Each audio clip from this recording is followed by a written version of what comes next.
నోవాహు కాలంలో నోవాహు భూమి బలాత్కారముతో నిండిపోయింది. భూమి బలాత్కారముతో నిండిపోయింది. మనుషులు తమ మార్గాన్ని చెరిపేసుకున్నారు. ఇదిగో వీళ్ళని తీసేయాలనుకుంటున్నారు. వాళ్ళ హృదయం ఘోరమైన వ్యాధి గలది. వాళ్ళు చేసే పనులు ఒక్కటి కూడా మంచిగా లేదు. అందుచేత వాళ్ళు తీసేస్తున్నాను. నోవాహు, నువ్వు ఒక పని చేయి, ఓడని సిద్ధం చేసుకో.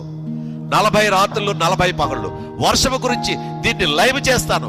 నువ్వు ఓడను సిద్ధం చేసుకుంటూ ఆ పని చేయి. ఇదిగో ఇలా దుర్గతి కలుగుతుందని వాళ్ళందరికీ చెప్పి ఓడ కడుతూ, అవును చెప్పు, ఆ విధంగా చెప్పి నువ్వు ఓడ కంటిన్యూ చేయన్నాడు. ఆయన 100 సంవత్సరాలు 120 సంవత్సరాలు కడుతూనే ఆ పని చేస్తూనే ఉన్నాడు. సడలలేదు. ఇప్పుడు కూడా దేవుని రాకడ సమీపముగా ఉన్నది. ప్రభు రాబోతున్నాడు. ప్రభు వచ్చేస్తున్నాడు. సిద్ధముగా ఉండండి. సువార్తను నమ్మండి, విశ్వసించండి. ఆయన ఎప్పుడు వస్తాడో తెలియదు. హేళన, లోకాశలు పోలేదా? ఇంకా లోకంలోనే ఉన్నావా? లోకంలోనే ఉంటూ సాగిపోతున్నావా? ఇన్ని జరిగిన లోతు దినాలు గుర్తు చేసుకోవడం లేదా? నోవాహు దినాలు గుర్తు చేసుకోవడం లేదా? ఇప్పుడు జరుగుతున్న సంఘటనలు గుర్తు చేసుకోవడం లేదా? నేనేమో పట్టణమును గుర్తు చేసుకోవడం లేదా? ఇన్ని జరుగుతున్నప్పటికీ కూడా మనిషి బైబిల్ చదువుతున్నప్పటికీ కూడా దానిలో ఉన్న సారాంశాన్ని గ్రహించకుండా తాను ఇష్టానుసారంగా బ్రతకడానికి ఇష్టపడుతున్నాడంటే మనిషి ఎంత భయంకరుడో ఆలోచన చేయండి. ఈ సమయంలో దేవుడు మనతో మాట్లాడుతున్నాడు. దేవుని ఉగ్రత నుండి కాపాడబడటానికి మరొకసారి గుర్తు చేస్తున్నాడు.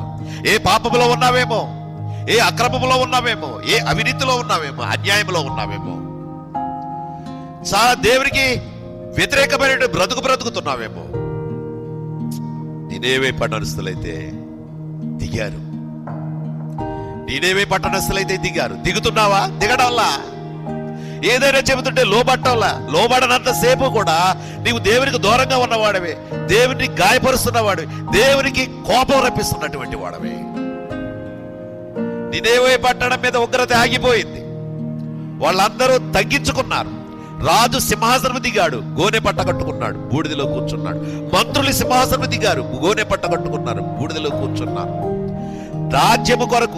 రాజ్యము కొరకు భయపడినటువంటి వాళ్ళు, నా పట్టణము పాడవకూడదని భయపడినటువంటి ఆ యొక్క రాజు, మంత్రులు అందరూ కూడా లోబడ్డారు. ఎప్పుడైతే అలా లోబడతారో ఆ పట్టణము దేవునికి ఇష్టమైన పట్టణముగా ఉంటుంది. ఆ 103వ కీర్తన గ్రంథంలో ఉన్నటువంటి 8వ వచనం నుండి, యెహోవా దయాదాక్షిణ్య పూర్ణుడు, దీర్ఘశాంతుడు, కృపా సమృద్ధి గలవాడు, ఆయన ఎల్లప్పుడూ వ్యాజ్యమాడువాడు కాడు, ఆయన నిత్యము కోపించువాడు కాడు. మన పాపములను బట్టి మనం ప్రతీకారం చేయలేదు, మన దోషములను బట్టి మనకు ప్రతీకారం ఇయ్యలేదు. భూమి కంటే ఆకాశం ఎంత ఉన్నతముగా ఉన్నదో ఆయన యందు భయభక్తులు గాలి వారి ఎడల ఆయన కృప అంత అధికముగా ఉన్నది. అంటే దేవుని లక్షణాలు ఇవి. దేవుడు ఎప్పుడు కూడా ఎవడిని పాడు చేయడు. నువ్వు లోబడితే నిన్ను హక్కున చేర్చుకొని నిన్ను పరలోకానికి తీసుకొని వెళతాడు. అది ఇప్పుడు మనం తెలుసుకోవాల్సింది.